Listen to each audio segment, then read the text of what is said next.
Video games take an incredibly long time to create. Even the most simple looking games can take months or years to develop.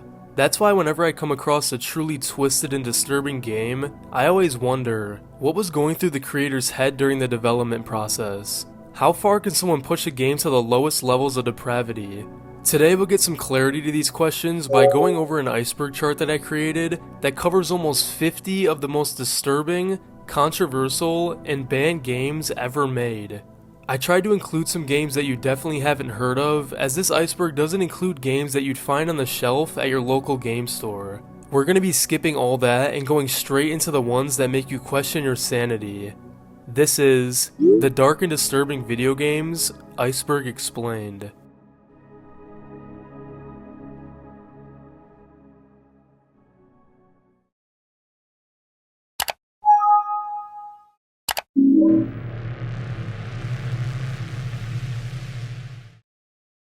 Visage. Visage is a first-person psychological horror game developed by Sad Square Studio. Visage is Sad Square's first title and was started as a Kickstarter campaign in 2016 before receiving a ton of support and finally releasing to PlayStation, Xbox, and Steam in late 2020. The game starts with a playable character named Dwayne Anderson taking the lives of his wife and 2 children with a gun before turning it on himself. Dwayne then wakes up in an empty room in his house where he just took the lives of his family. As you navigate throughout the home, you'll notice supernatural things occurring like lights flickering, strange noises coming from nowhere, and doors opening all on their own. All of the clocks in the home are stuck at 3:33 a.m., and Dwayne himself doesn't appear to have any arms or legs and can't even see himself in any of the mirrors present throughout the house, alluding to the fact that we're experiencing purgatory itself through this house. It increasingly becomes tougher to navigate the home as not only the spirits of your family start to haunt you, but the past residents of the home who are now deceased will come out to haunt you as well. You'll learn more about these past residents of the house as you progress through the game, and all of their stories are pretty heavy and disturbing. One case of this is the first family who inhabited the home. They had a young daughter named Lucy who was a fairly normal kid. One day she started to speak back to the television as it was haunted by an evil spirit who was trying to communicate with her. Her parents decided to take her to doctors who administered heavy medical treatment on her, leading to Lucy becoming more and more detached from reality. Eventually, Lucy would lock herself in one of the house's bathrooms and end her own life under the evil spirit's influence by removing her own jaw as her parents desperately fought to get into the bathroom. Visage has received a ton of praise for being one of the scariest games of this decade so far, specifically the first and second chapters of the game, and it's clear they had taken huge inspiration from PT, which is always a good thing in my opinion. Postal. The Postal series is one of the most infamous cases of mainstream controversial games. However, for this entry, I'll only be discussing the first game in the series, as most people consider it to be the darkest entry. Postal was developed by Running with Scissors and released for PC in 1997. The game is an isometric top-down shooter where you play as the role of a character only known as the Postal Dude, who is a mentally ill conspiracy theorist who was just recently evicted from his home. The Postal Dude has a strong belief that the US Air Force is subjecting the people of his town called Paradise to an airborne agent that he calls the Hate Plague, believing that it has already affected everyone but himself. This leads the Postal Dude on a psychotic rampage throughout the town of Paradise, where you'll have to massacre a certain number of civilians in each section of the town using many different methods and weapons, eventually even coming across a school full of students. This was changed, however, in the 2001 re-release of the game titled Postal Redux, where instead of the climax featuring a school, it instead features a funeral for what is believed to be the Postal Dude's own funeral. Throughout the game, we can also hear a voice in the Postal Dude's head who will speak cryptic and disturbing things to us, along with actually taunting the victims of the Postal Dude as he carries out his massacre. Obviously, this level of violence sparked a ton of controversies from the media of the time, but it was also the poor representation of the mentally unwell that was also subject for a lot of the controversy. The series would see many other entries over the years, but most consider the original to be the most depraved installment. Cry of Fear. Cry of Fear is a first-person survival horror game that started as a Half-Life mod released in 2012 by a small Swedish game development team called Team Psychscholar. The game was received so well by its audience, however, that Team Psychscholar would release it as a full standalone game in 2013. The game's plot follows a 19-year-old named Simon who was walking down the streets of Stockholm, Sweden before seeing a man on the ground asking for help. Once Simon approaches the man, a car comes out of nowhere, striking Simon unconscious. Simon wakes up in a random dark alley with nothing but his phone and must escape back to his house while traversing a grim and nightmarish version of Stockholm filled with deformed monsters and entities who try to kill him. As we progress, we learn more and more that this new hellish environment reflects Simon's deteriorating mental state. Many of the non-monstrous people that we interact with throughout the story are people who know Simon in real life. However, their nightmarish counterparts always end up trying to harm themselves or Simon, such as Simon's real-life therapist who appears as a doctor who seems like he's here to help us at first, but ends up trying to brutally kill Simon. The game's ending follows Simon as he finally escapes back to his home, but notices that his neighborhood is completely empty. Through a flashback, we find out that the entire story was a figment of Simon's imagination, and after the car crash from the beginning, Simon became paralyzed and depressed. His therapist advised him to document his feelings in a book, which led us to reliving Simon's traumas through the hellscape that his mind created. There are a few different endings depending on decisions you make throughout the game, but all of them are very bleak and just leave you feeling hopeless, with most of them revolving around Simon taking his own life, which seems to also be a common theme throughout the game. Fear and Hunger. Fear and Hunger is a survival horror RPG created by a solo Finnish developer named Miro Havarinen. Miro released the game to PC in late 2018 after providing a demo of the game for the practical portion of his academic thesis. The game allows you to play from 4 different character classes and build a party of NPCs as you explore an ever-changing dark dungeon. The dungeon consists of many morbid and disfigured beasts and monsters, along with many traps. Everything is trying to kill you constantly in this game. Even something small like stepping on a nail and not having the correct medical equipment can completely alter one of your runs and you can lose a limb permanently. There's a sanity and food meter that you have to constantly manage as well, leading to some pretty messed up scenarios and decisions. I mean, you can even get parasites that deplete your hunger bar faster than normal. During combat, you can also choose to target any of your enemy's body parts, and in return they can do the same to you, leading to them being able to permanently mutilate your party members in certain cases.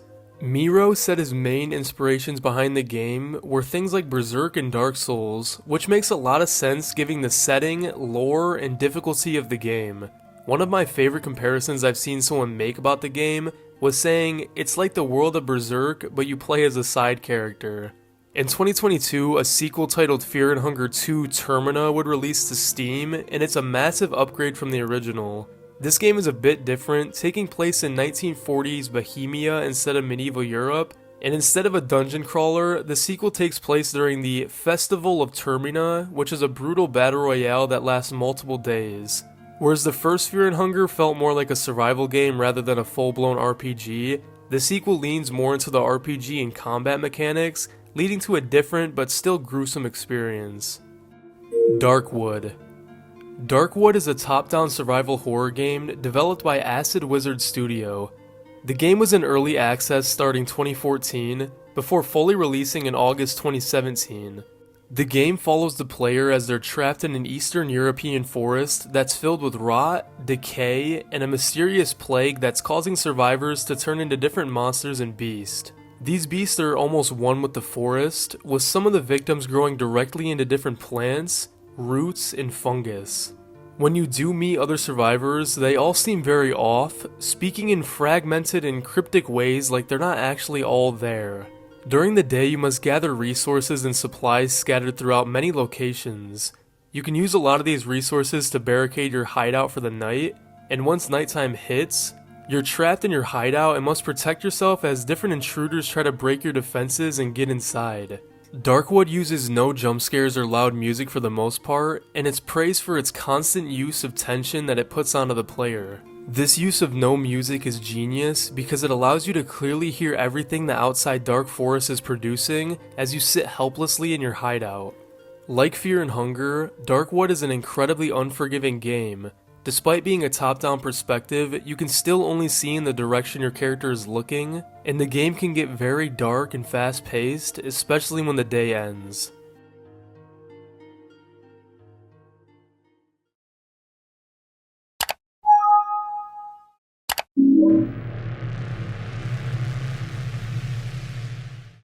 Hatred.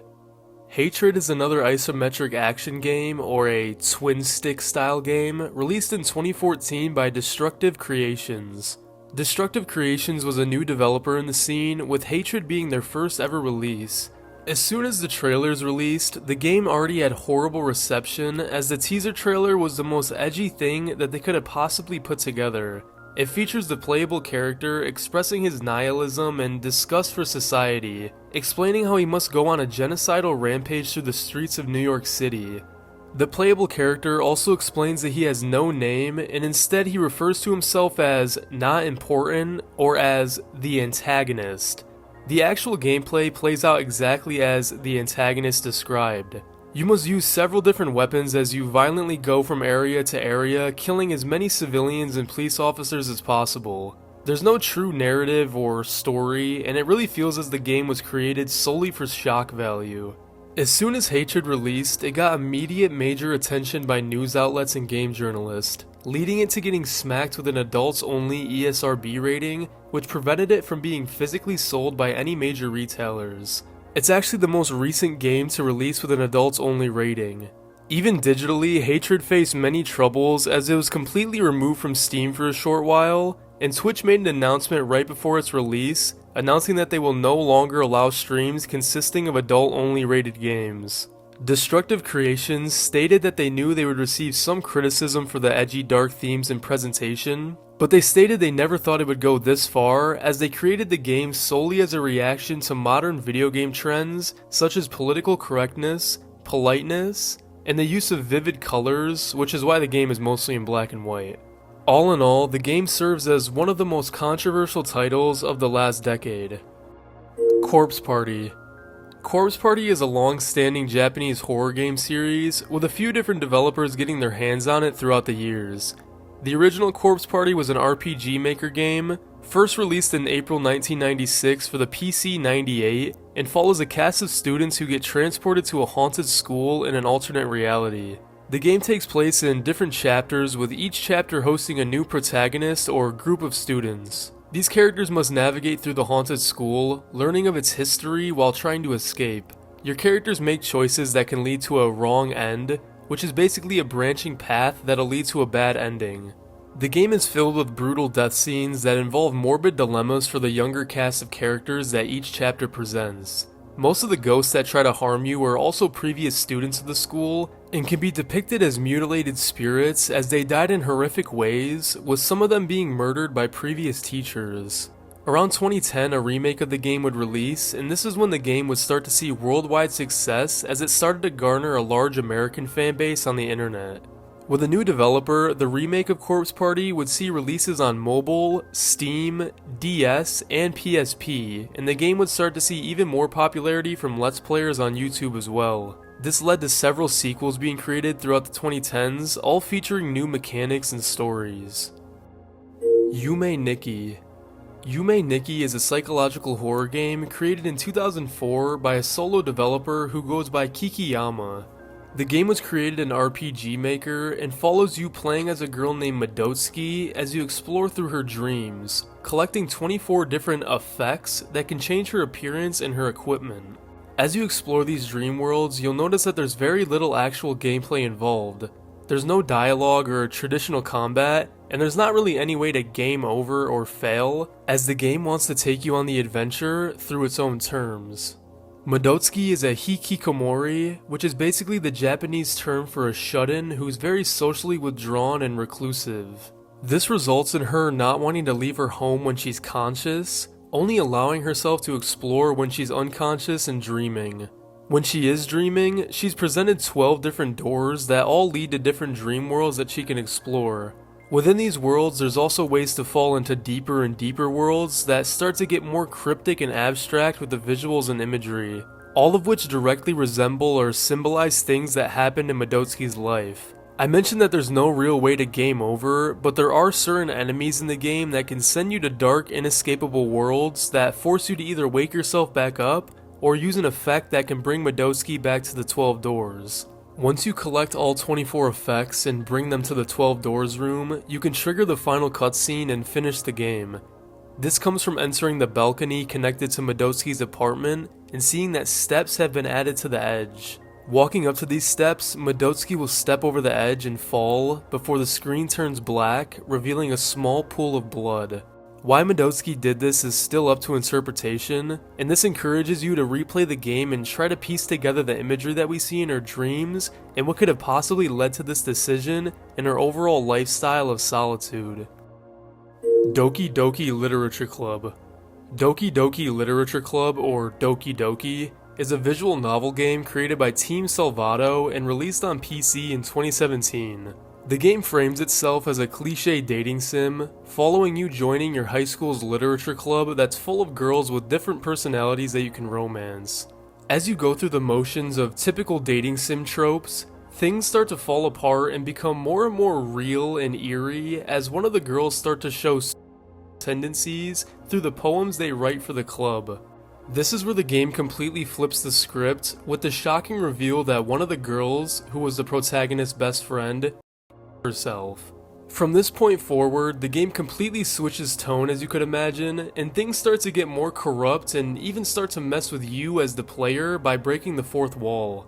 Text will become corrupted, music and visuals will become distorted, and the other characters who we've seen to be lighthearted start to behave more unnervingly. One of the girls is revealed to be the mastermind behind everything, and the one who is tampering with the other characters in the game itself. She even starts to address the player directly, as in the real-life version of yourself, in order to completely gain your attention all for herself. Doki Doki has been synonymous with meme culture in the late 2010s, and is one of the most infamous cases of a scary genre switch-up in recent gaming. Puppet Combo Games. Puppet Combo is an indie game dev studio created in 2012 by Benedetto Kokazuwa. Puppet Combo is most often credited for creating that new wave of PS1 style indie horror that has been so prevalent in the late 2010s and 2020s. They also take much inspiration from 80s slasher films for the plots and premises of their games, and mixing this with their unique visuals makes for their own creative style that has been replicated many times over the past decade. You probably know them because creators like Queso and many others have been supporters of them for a few years now, playing almost all of their new releases. Their style of gameplay works so well for content creators because their games truly feel like short hour-and-a-half long slasher films that are genuinely disturbing at times. Their first breakthrough title came in 2015 and was titled Power Drill Massacre, taking much inspiration from Texas Chainsaw Massacre, and follows you playing as a woman named Megan who, after a car accident, wanders through open fields looking for a phone to call for aid. Megan notices a factory in the distance, and upon entering inside, she's found by a man wielding a power drill who chases her down and attempts to make her one of his many victims. This sort of campy grindhouse horror vibe is prevalent in almost all of their games, with some of their other well-known titles being Night Ripper, Murder House, and my personal favorite, Nun Massacre, which I considered giving a solo entry on this Iceberg. Nun Massacre released in 2018 and is one of Puppet Combo's most popular titles, being released not only on PC like their other titles, but on platforms like PlayStation and Xbox. The game takes place in a Catholic boarding school during a storm, where you've arrived to check on your sick daughter who's attending the school. Once you arrive, you notice the school is eerily deserted, and you soon realize one of the nuns is equipped with a knife and is violently pursuing you. Nun Massacre leans heavily on tension and stealth, but sometimes it's the nun who's the one using the stealth, creeping up on you in complete silence until the last second, leading to some pretty big but well-earned jump scares. Lost in Vivo. Lost in Vivo is a psychological horror game developed by indie developer Akuma Kira and released on PC in November 2018. The game feels a lot like Cry of Fear for me, as both of them seem to have taken a lot of the same inspirations as one another. The game follows you playing as an unnamed and unseen protagonist that ventures into a sewer system to rescue your service dog that gets washed away by a storm. As you press on through the sewer system, the environment gets more and more claustrophobic as reality completely starts to cave in on itself. This is done intentionally, as it's revealed that the protagonist has claustrophobia and is undergoing vivo exposure therapy for it, which involves slowly exposing oneself to a phobia to hopefully desensitize oneself to it. Hence the name of the game being Lost in Vivo. The game uses this tight underground environment to toy with you and the protagonist by using subtle changes in the environment and visuals, distorted audio, and even full-blown fourth wall breaks. While the game is a survival horror game and has combat and monsters, it's less about that and more about getting intimate with your own personal traumas, with an emphasis on mental illness, grief, and isolation. Saya no Uta. Saya no Uta, also known as The Song of Saya in English, is a psychological horror visual novel released in Japan in 2003 and was created by Nitro Plus. The visual novel follows a young medical student named Fuminori who, after a brutal car accident that resulted in the loss of his family, experiences a strange cognitive disorder from the surgery he needed that alters all of his senses. This results in him seeing the world and his surroundings as varying amounts of gore and horror, seeing other people as lumps of monstrous flesh and smelling and tasting different normal everyday things as rotten and putrid.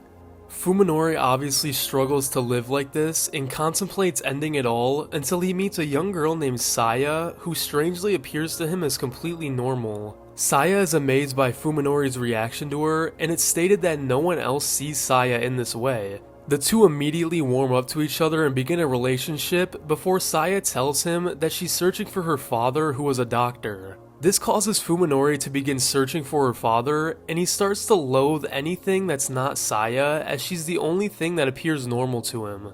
This causes Fuminori to distance himself and even hate his friends from before the accident, and after his old friends try to check up on him, it's revealed to us that Saya may not be human at all, as she brutally kills one of Fuminori's old friends before eating them and feeding them to Fuminori, who's unaware as it's the only food that tastes good to him. The rest of the story plays out like an investigation thriller, with the rest of Fuminori's old friends trying to figure out what's really going on with him, alongside a badass neurologist that's aware of Fuminori's condition. The game has several disturbing H scenes, alongside tons and tons of gore as you could imagine, but despite this, it's grown a pretty big following, especially after it was translated to English in 2009.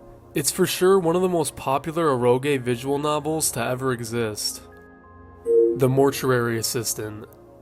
The Mortuary Assistant is one of the more recent games on this chart, as it released in 2022.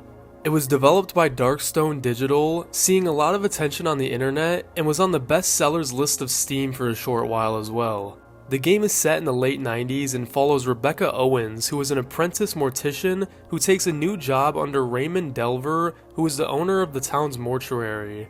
Playing as Rebecca, you must perform a checklist of different tasks and duties to embalm different corpses, and all of these animations are scarily realistic, with praise from actual morticians who reached out to the developer. During an emergency night shift, Raymond locks you in the mortuary and informs you that a demon is using one of the cadavers to possess you. You must embalm and perform your task on each corpse to determine what body the demon is taking hold of, and then incinerate the body to exorcise the demon. This is happening all while the demon starts to haunt the mortuary and becomes more and more aggressive as the nights go on. The demon will start to play visual and audio tricks on you and even begin to appear in different corners of the office to torment you. The game keeps fresh by using different tricks and scares depending on if it's your first playthrough or not. There's several dozen ways the demon can harass you as you complete your task and try to solve what body hosts the demon. In late 2022, the publisher for the Mortuary's Assistant, Dread XP, revealed the development for a movie adaptation and plans for the film to be released sometime in 2026.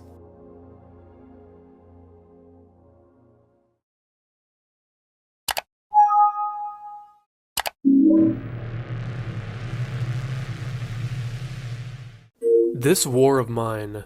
This War of Mine is a survival strategy management game created by 11-Bit Studios and was released in November 2014. You control a group of civilians who must survive a fictional war in the city of Pogorin Groznovia.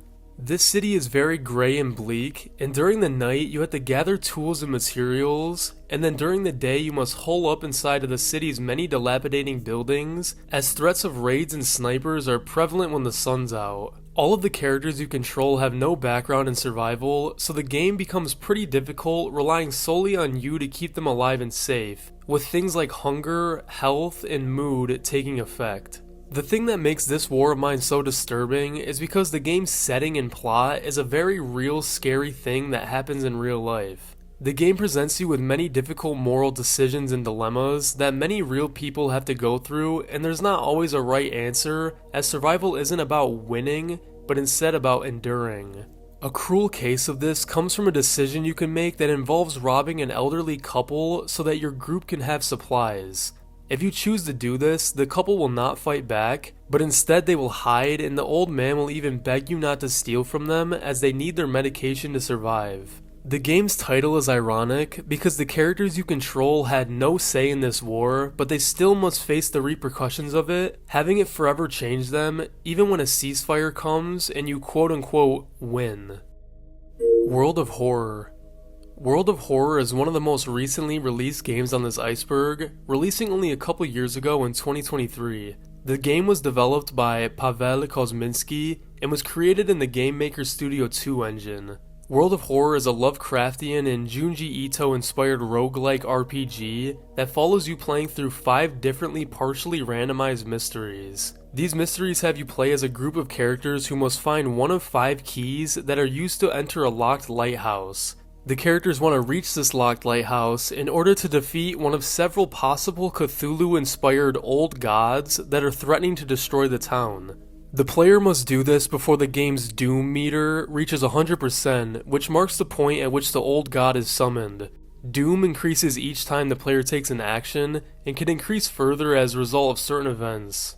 Each of the different old gods have different effects and unique mechanics that can directly affect your run, and the game is pretty difficult as a result. While the game consists of a lot of text and menus with stylized pixel art, the game still makes use of this to create some pretty disgusting and unsettling scenes, consisting of some unsettling body horror. I mean, it wouldn't be a Junji Ito inspired game without some good old fleshy body horror. Agony. Agony is a game developed by Madmind Studio and released in 2018 to some questionable reviews and controversy. The game was based heavily on alternative depictions of hell, such as Dante's Inferno and other similar stories, and follows you waking up in hell as a trapped soul with no previous memories. You're able to control and possess other weak-minded souls and lesser demons to gain new abilities and unlock mechanics. It's slowly revealed that your backstory was that you were once a king of an ancient land who made a deal with a being known as the Red Goddess, who was a creator of hell itself. As you continue through hell, you discover a possibility of escaping through the aid of the Red Goddess, so you must solve puzzles and avoid larger demons to reach the Red Goddess's lair to learn how to be set free from hell. There was originally a ton of nudity and over-the-top violence throughout the game, which led to Agony being slapped with an AO rating from the ESRB, which would have affected sales dramatically. This led to the developers toning the game down drastically for the official release, but they were still able to get an unrated version out on Steam a few months later. The original release, despite being rated M, was still very gory, with critics stating the game's overuse of gore makes the player desensitized to the experience. This is one of those cases where the game is inherently disturbing and shocking, but to the point of overdoing it and creating a not so good game in the process. The Path. The Path is a psychological horror game developed by Tale of Tales and released in March 2009. The Path was inspired by several versions of the Little Red Riding Hood fairy tale, and by several different folklore and fairy tale tropes in general. The game follows you choosing between 6 different sisters who are all different ages. The sisters are sent one by one on errands by their mother to see their sick grandmother, with the only instructions presented being, go to grandmother's house and stay on the path. You'll immediately notice that the game is very stylized and colorful despite being packaged as a horror game, which is something I think is very unique. The game uses these vibrant colors to actually persuade you off the main path and to explore around the woods and interact with different items. This is where you'll eventually meet the big bad wolf, which is portrayed differently depending on what sister you're playing as. The wolf's forms represent vulnerabilities and hardships that are associated with the stages of childhood and what a girl might go through at that given age. What this looks like is, for instance, the 15-year-old sister named Ruby encounters a wolf portrayed as an attractive, charming man that persuades her into smoking. This wolf represents peer pressure and the desire to impress those around you. The 13-year-old sister named Ginger is surprised and spooked by a girl in a red dress that persuades her to play with her in a large meadow filled with red flowers. This wolf represents womanhood and the surprising, sometimes scary changes that a girl's body goes through at Ginger's age, if you catch what I'm trying to say. All of the encounters with the big bad wolves result in the sisters waking up in front of the grandma's house. You must walk around through Grandma's house in a first-person perspective as her house changes form to symbolize what the sisters just previously went through. Some of the sisters go through some pretty shocking and unnerving things, which result in Grandma's house changing into some pretty scary imagery. The Path is a very unique psychological horror game that may not even unsettle you upon your first playthrough. Only once you piece together what something represents can you understand the true disturbing nature of what you just played through. JFK Reloaded. JFK Reloaded is a 2004 simulation game created by Traffic Software, created with the purpose to uphold the Warren Commission, which was the claim that Lee Harvey Oswald acted alone in the assassination of John F. Kennedy. As you could imagine, you take direct control of Lee Harvey Oswald from a first-person perspective as you try to perfectly recreate the assassination as it happened in real life. The game has a detailed physics engine that replicates bullet trajectory and the reactions of everyone involved in the attack.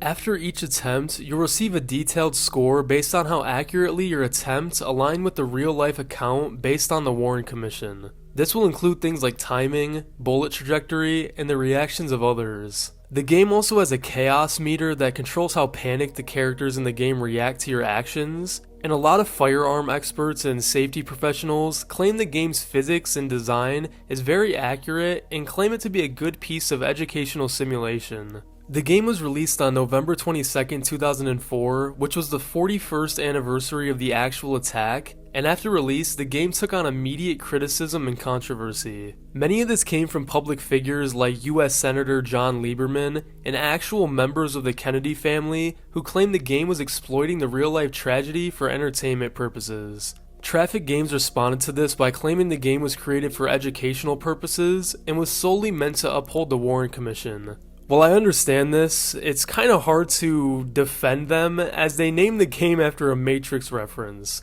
Something I forgot to mention is that Traffic Games actually offered a $100,000 prize to whoever could get a perfect score of 1,000, but no one has ever achieved this score in the game's 21 years of existing.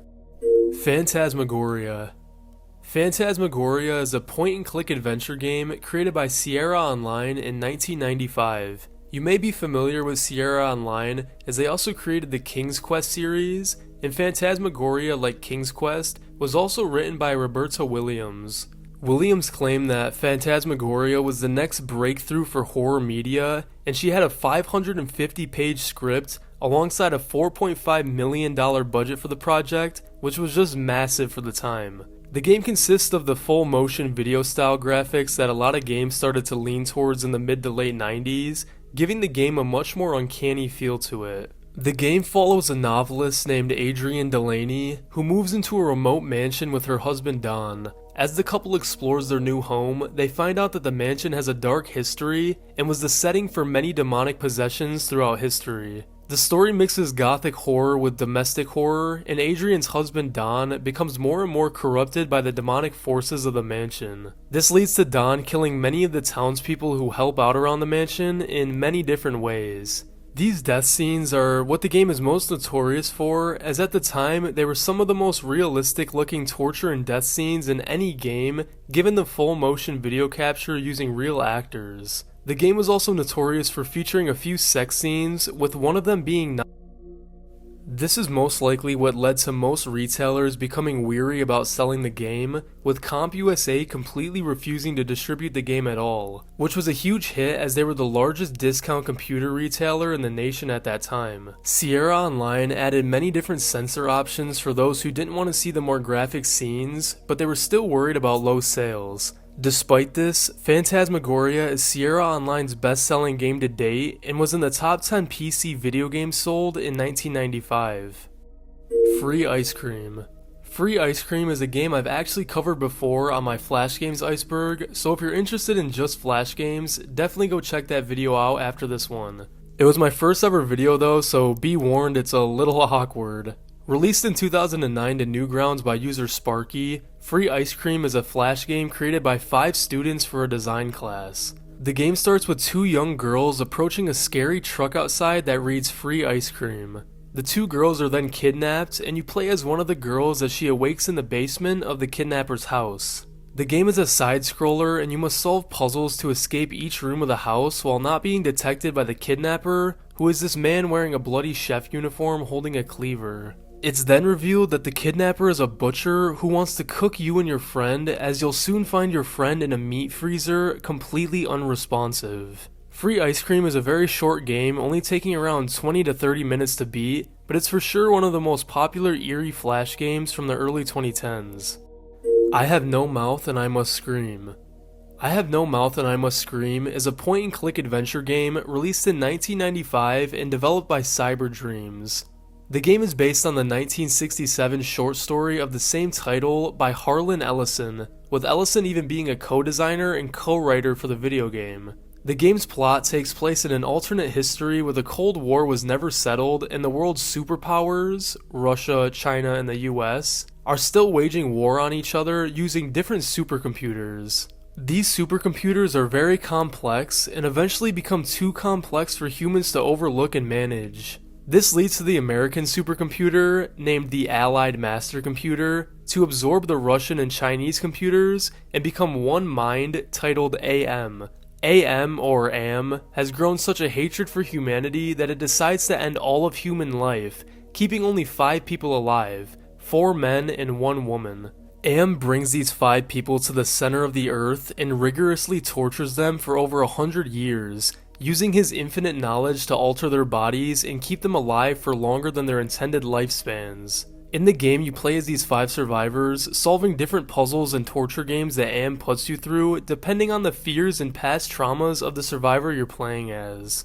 There's 7 different endings, with only a couple of them being considered good, but even in these endings, the survivors have to go through everlasting hardships that will affect them forever, with the fate of humanity being completely ambiguous. Super Columbine Massacre RPG.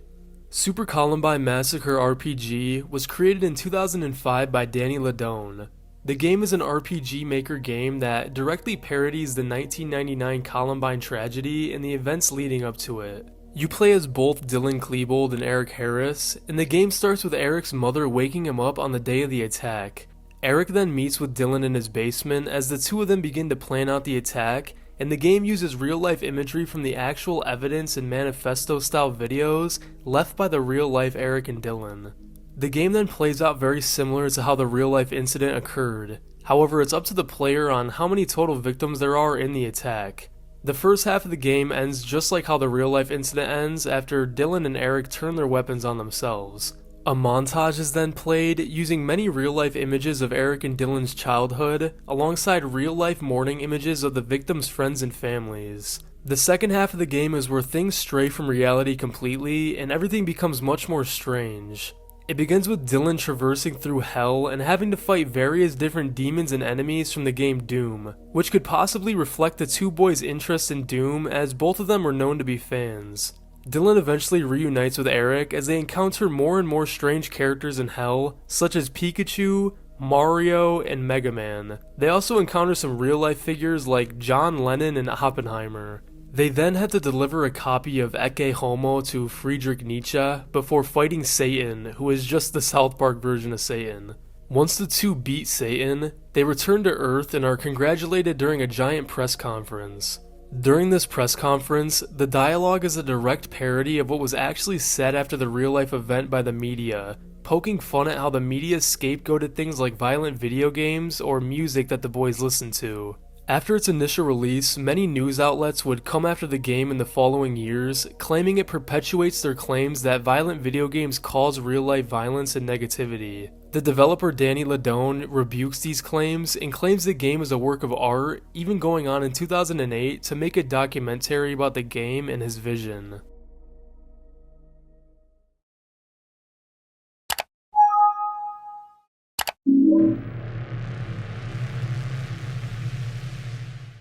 Parasite Flower. All of the games from here on out on the Iceberg are gonna deal with some heavier stuff, and I'll have to be more vague in my wording, but I'll still try to be as clear as possible. Parasite Flower is a short indie game created by Cat.oo and released to Steam in March 2024. The game is a side-scroller that follows you playing as a student named Ari. You must escort Ari to school, but as you try and get closer to school, the day will seemingly restart like a Groundhog Day loop. Ari's parents are these ghost-like silhouettes that you can barely interact with, and the town on the way to school is very dreary and dark. As you try over and over again, you start to get closer and closer day by day, but you start to notice more and more strange things, such as imagery of rabbits appearing throughout the town, and the men throughout the town will start to speak in a more twisted, forward, and persuasive manner. All of this accumulates with Ari finally reaching school, but her teacher locks her in a room and betrays her trust, to put it vaguely, before having his face turn into a rabbit's.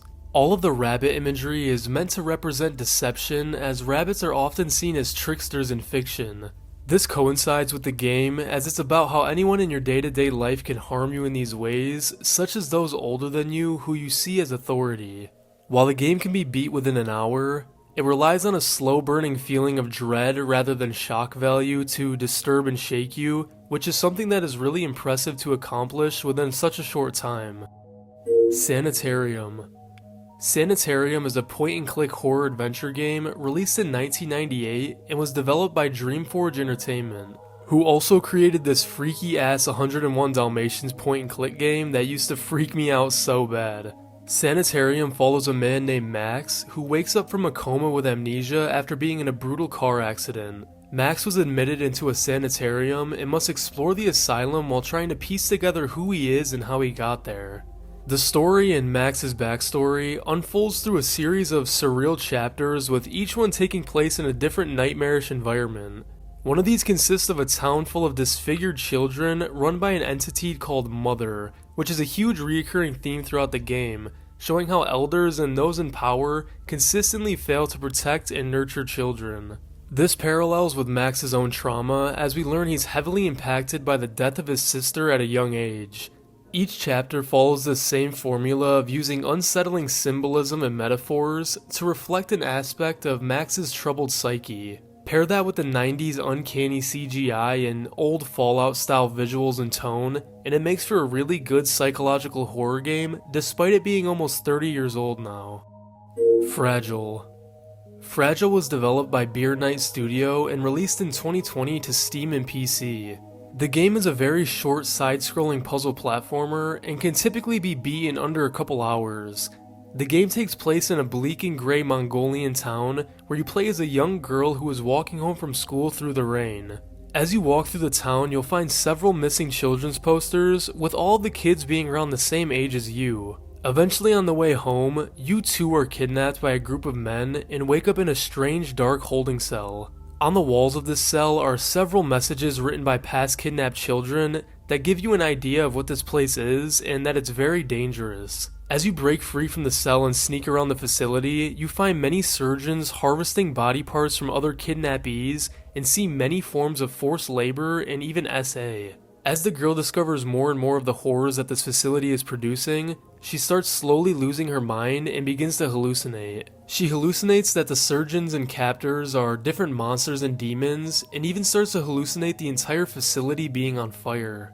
Once the actual game starts and these monsters are chasing you, many of the game over screens can be very brutal, resulting in some gory scenes despite the fact that you're playing as a kid. The game has a couple different endings depending on how you treat the girl's troubled mental state, with one of them revolving around her having PTSD after escaping, and seeing her own father as one of the monsters, despite him being one of the only good people in the entire game. Hong Kong 97. Hong Kong 97 is an arcade-style shoot-'em-up game developed by Happysoft and released in Japan in 1995 for the Super Famicom. The game is an extreme satire on the video game industry and Chinese politics from the time, using very graphic imagery and absurd offensive political views, and terrible gameplay as well. The game is centered around the handover of Hong Kong from the United Kingdom, which occurred in July 1997. The Hong Kong government hires the fictional character that you play as named Chin, who is for some reason stated to be a relative of Bruce Lee, and sends him to kill the entire population of China as they're worried about the increased crime rates due to immigration. During this, Tong Xiaoping, who is a parody of the then Chinese leader Deng Xiaoping, is resurrected by a secret project by the Chinese government as the ultimate weapon, or the final boss, and is then sent to stop Qin. The game is notoriously hard and seems like it almost doesn't want you to complete it, as once you defeat Tong Xiaoping, the game just repeats infinitely until you lose or turn it off. The game only sold a few dozen copies at the time as it was being sold underground, and I mean, the game itself is not great. It was obviously controversial because of its depictions of politics of the time and use of real-life political figures, but the real reason it's still talked about today and is featured on this Iceberg is a game over screen that shows a real-life dead body. This body was unidentified for a really long time until 2019, where it was revealed to be from a 1994 war shockumentary titled Death File Yellow. I'm still not sure why it was used in the game over screen from Hong Kong 97, but my guess is it was just there for shock value. Harvester. Harvester is a 1996 PC point-and-click adventure game released by DigiFX Interactive. The game featured that strange 2D motion capture that was popular during the time, which added a lot to the already strange nature of the game.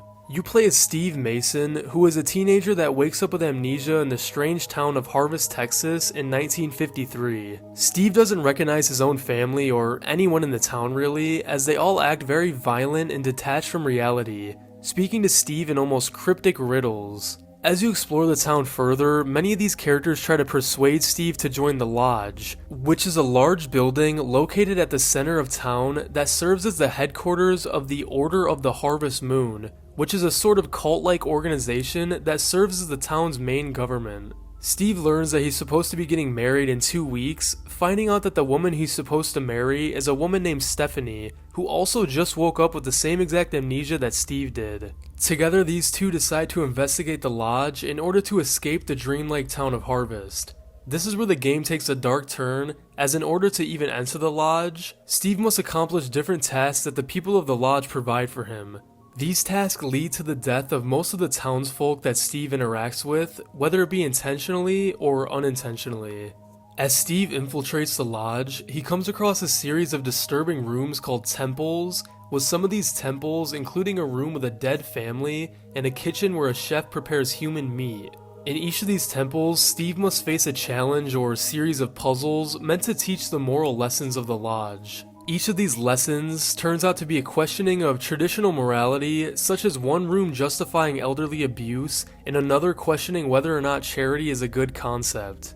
The game ends by revealing to us that Harvest is a simulation created by 6 scientists who are researching whether or not they can turn normal civilians into serial killers by altering their environments to desensitize violence. The game has 2 endings depending on a decision that you make right at the climax of the game. Steve can kill Stephanie, which releases him back into the real world where he becomes a serial killer, or Steve can embrace the simulation and live happily within it, except his real-life body will become completely paralyzed.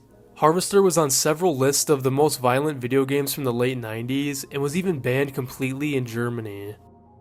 The Dark Eye. The Dark Eye is a first-person psychological horror game released in 1995 and developed by Inkscape. The game is based on a few different short stories by Edgar Allan Poe, using an uncanny clay stop-motion animation style with that creepy 90s CGI. Most of the game acts as a walking simulator with very little gameplay that focuses on you interacting with different items and mostly just watching as the stories unfold. The game more specifically focuses on the short stories of Berenice, The Telltale Heart, and The Cask of Amontillado, as you play through the perspectives of both the murderer and the victim. The game is most remembered for that clay stop-motion animation style that I mentioned earlier, as it's genuinely unnerving watching these lifelike clay figures act out these horrific short stories. I mean, look at this guy. When the game was first released, it was criticized for its lack of gameplay, but I think the game was intended to be this way, because it's much more unsettling given the fact that you have no choice but to act out these horrific murders as you're just playing your role in the story. The Void. The Void is a 2008 first-person adventure game created by a Russian developer titled Iceberg, released solely in Russia before releasing on Steam a year later. The Void is very abstract and devoid of really any color, following the player playing as a lost soul who is in a purgatory-like realm called the Void. The lack of color is actually important to the story, as the Void realm is in an ongoing struggle for a liquid resource called color, which represents life force and power. The Void's inhabitants are plagued by famine and seem to be doing really horrible without this resource known as color. Color is an important resource to you as well, as it functions as your health, armor, stats, and ammo. The inhabitants of the Void consist of two different factions: the Sisters, who are depicted as nurturing and beautiful, and the Deformed Brothers, who are depicted as controlling and warmongering. These two factions are conflicting with one another as the two fight over what should be done with the remaining color left in the realm. Many of the character designs, specifically for the brothers, are very grotesque and almost look like something out of Hellraiser. The entire game is meant to feel very bleak and distressing, and possibly pose real-life parallels to war and dictatorship in the real world. The game is seen as a hidden gem by fans of more unsettling titles in the US, but in Russia the game has been praised and seen many awards won, such as the Most Original Game Award at the Russian Game Developers Conference. Hunting Labyrinth. Hunting Labyrinth is a JRPG created by iMoralist and released on Steam in February 2023. The game follows a girl named Shalarid, who belongs to a race of beings who see virginity as the highest source of pride. I'm sure you can see where this is going this far down the iceberg. One day she loses a fight to a monster in a labyrinth and is rescued by an adventurers guild. When she wakes up, Shalarid has found that she's been cursed by a monster in the labyrinth, and there's no other way to remove the curse other than to conquer the labyrinth. This labyrinth can only be accessed from the outside by women, and it changes shape depending on the repressed emotions and desires of those who enter it. The game has no level system and instead has a pride system that increases depending on actions you make during the game. As you lose pride, you are more susceptible to losing battles, and if your pride is low enough, you can be SA'd by different enemies and have more and more curses placed onto you. These curses are things I can't even describe, but I'm sure you can imagine, as they all revolve around making you more submissive. The game is notoriously hard, with the virgin run being near impossible, as some of the fights are designed to make you lose. There are several RPG Maker games like this on Steam, but I decided to include this one as I thought it was one of the more interesting and depraved ones.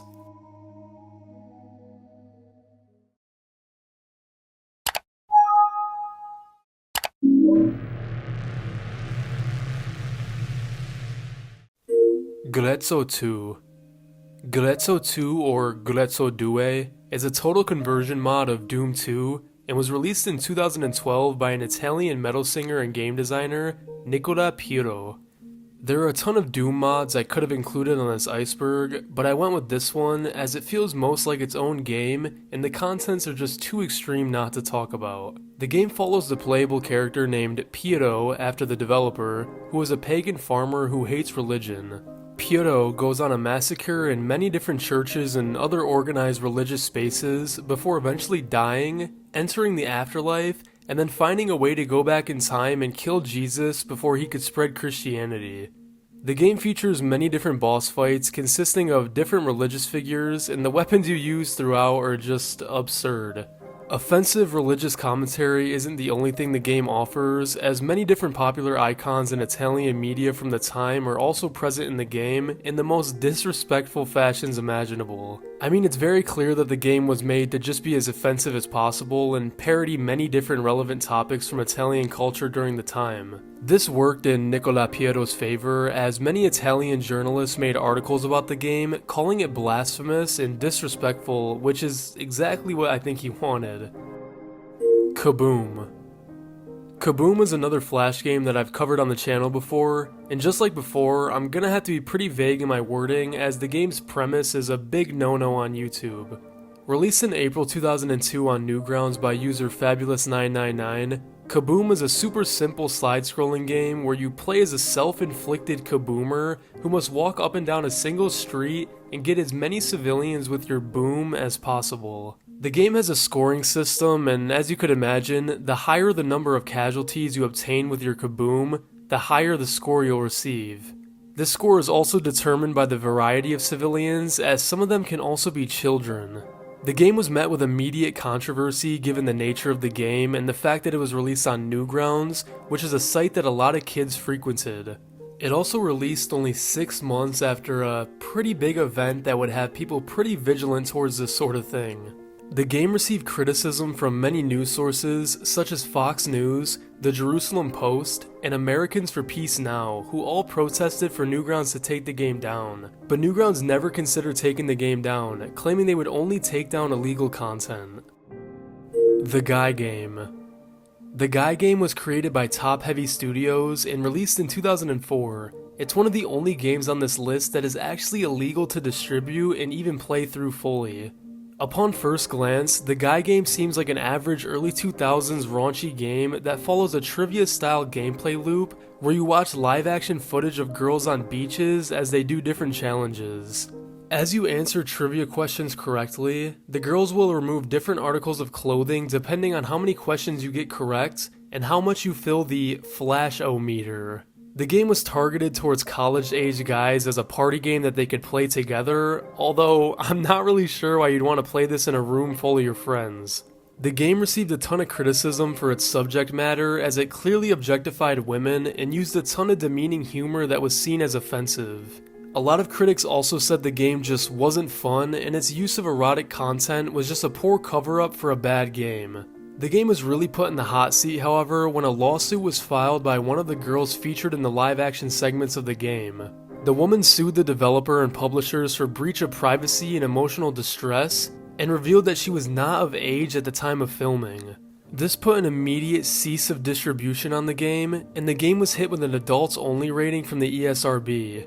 It's also become completely banned from game streaming services, and even just posting gameplay from the banned portion of the game is heavily illegal. Top Heavy Studios has consistently tried to belittle this fact and play it off, even posting to their website after the controversy saying, "The man has decided that our fun and hilarious presentation of spring break revelry just wasn't appropriate for the world of gaming." Right. Euphoria. I wanted to include as few visual novels as possible on this chart because there's just so many of them, but Euphoria is one of the most disturbing and popular ones, so I felt like it was important to include it. Released in 2011 by ClockUp, Euphoria is a psychological mystery and horror visual novel game. The game follows a high school student named Keisuke who wakes up in a white room in a large strange building wearing his school clothes. He remembers going to bed yesterday, but seems to have been kidnapped during his sleep. Investigating what happened to him, he soon exits the room and discovers that along with him, 6 women that he knows were seemingly also kidnapped and put into this white building with him. These women being his childhood friend, the class president of the class, his underclassmate, his English teacher, and 2 other classmates from his school. Soon, a voice talks to them through a loudspeaker and explains that they will have to play a game. This game is a series of Saw-like traps and games that involve each one of the characters, and your choices directly affect the outcome of who lives or dies. Some of these games go a step further and play with the fact that Keisuke is the only male in the group, if you know what I mean. The game received a ton of support from visual novel fans in Japan, and the game will be remastered in 2015 and see an English release the same year. Pico's School. Pico's School was released in 1999 and is yet again another Newgrounds Flash game, actually being created by Tom Fulp, who was the creator of Newgrounds. Pico's School is credited to be one of the games that actually kickstarted Newgrounds and the Flash game scene in general, and funny enough, it's also one of the most controversial Flash games ever. The game was inspired by the Columbine tragedy and released only 3 months after it, featuring a point-and-click style of gameplay where you play as a kid named Pico who must stop a group of stereotypical goth students from committing tragedy on the school. The game is supposed to take place in a high school, but the way the characters are designed makes it appear like they're no older than elementary students. While the game has very cartoonish visuals and violence, it still trivialized the real-life events that it's based on and made a lot of people upset. The game also was released during the peak of media blaming video games for real-life violence in adolescence, and Tom Fulp would receive hundreds of angry emails demanding he takes Pico School off of Newgrounds. This also started Tom Fulp's strong feelings towards free speech and creating video games as art, which would reinforce his decisions in the future to not remove controversial games off of Newgrounds. Thrillkill. Thrillkill is a cancelled PS1 fighting game that was being developed by Paradox Development. You may be familiar with Paradox as they've created some big titles from the PS1 and PS2 era, such as the Backyard Wrestling series and the X-Men Mutant Academy games. Unlike those games, Paradox was pushed by their parent publisher, Virgin Interactive, to create an over-the-top violent fighting game that was set to release in 1998 for the PS1. This game was Thrillkill, which was a 3D arena fighter that could be played with up to 4 players. This was actually the first 4-player 3D arena fighting game ever, which is pretty cool and innovative. However, it would never see release because of a couple different things. The game follows 10 different playable characters who are all evil beings who were sent to hell and put into a death battle tournament for a chance at reincarnation. The fighting styles of these characters are not only overly violent and gory, but also had many themes of BDSM, which even stretched to some of the characters' final moves being over-the-top SA. This led to Thrillkill becoming the first ever game to receive an adults-only rating solely for graphic violence. Usually during this time, games would receive an AO rating for sexual themes, which Thrillkill did fall under, but the ESRB didn't even need to single that out for Thrillkill and gave it an AO for the violence alone.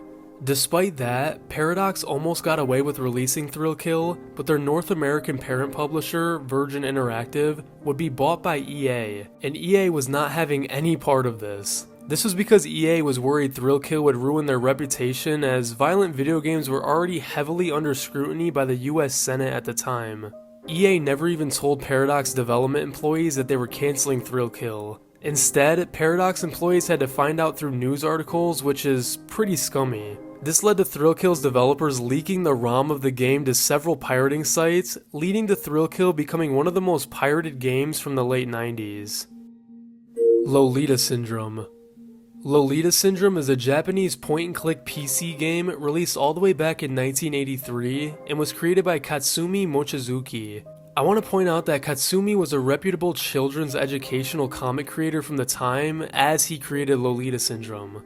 The game takes place in a house called Mason Lolita, which is a sort of death trap house featuring lollies or Your objective is to help these girls escape these traps by solving puzzles relating to the traps.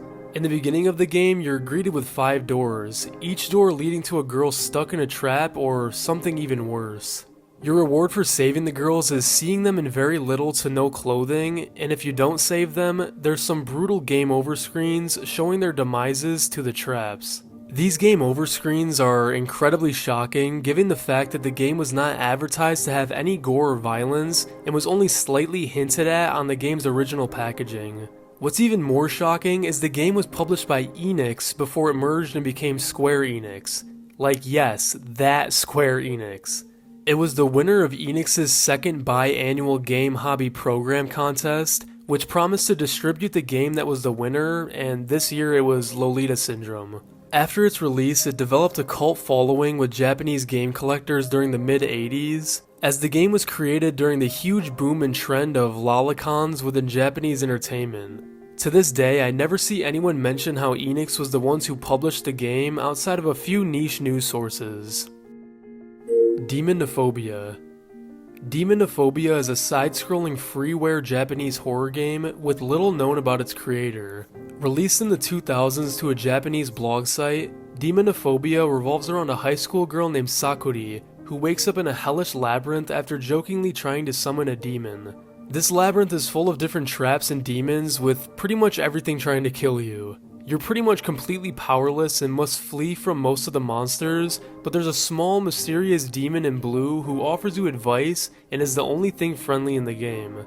The game could be classified as survival horror, but with much more emphasis on the horror than the survival, as you mostly just run around and solve puzzles through trial and error. The game is notoriously hard and encourages the player to fail, probably to witness the different game over screens. The game over screens are notoriously graphic, as most of them revolve around Sakura gruesomely dying in some way, or the demons her in very graphic and detailed animations. Demonophobia has become a sort of cult classic over the years for those that are fans of obscure horror games and Japanese horror games in general, and it's been re-uploaded to indie game sites several times throughout the years.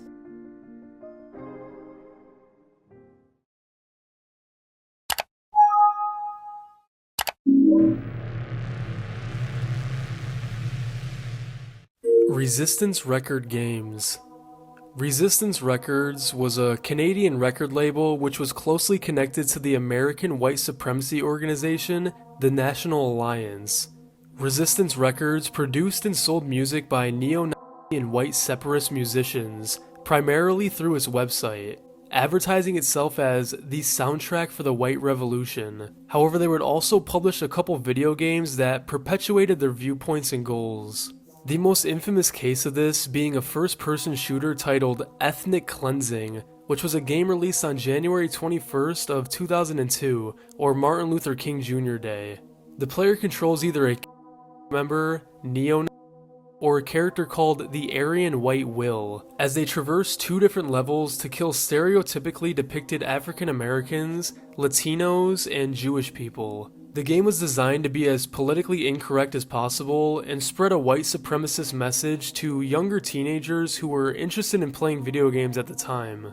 The game is horribly made and riddled with many bugs, leading it to almost be unplayable at times, and the game is also very short, consisting of about 20 to 30 minutes of gameplay, but it's made sure to be jam-packed with as many racial stereotypes and offensive imagery as possible in its short playthrough. Several thousand physical copies of the PC-ROM were manufactured, and Resistance Records sold them for $14.88 each, which was a play on the white supremacy 14-word slogan, and the numbers 88 standing for HH, which stand for something I cannot say but I'm sure you can infer. Allegedly, only a couple months after release, 2,000 copies were sold in America, with 90% of the customers being white teenage boys, which was exactly what RR wanted, as they wanted to use the game as a means of recruitment and propaganda. Thankfully, shortly after its release, the manufacturer cut ties with Resistance Records, and the game wasn't being sold for the coming years, but it's still gone down as one of the most controversial games of the century so far.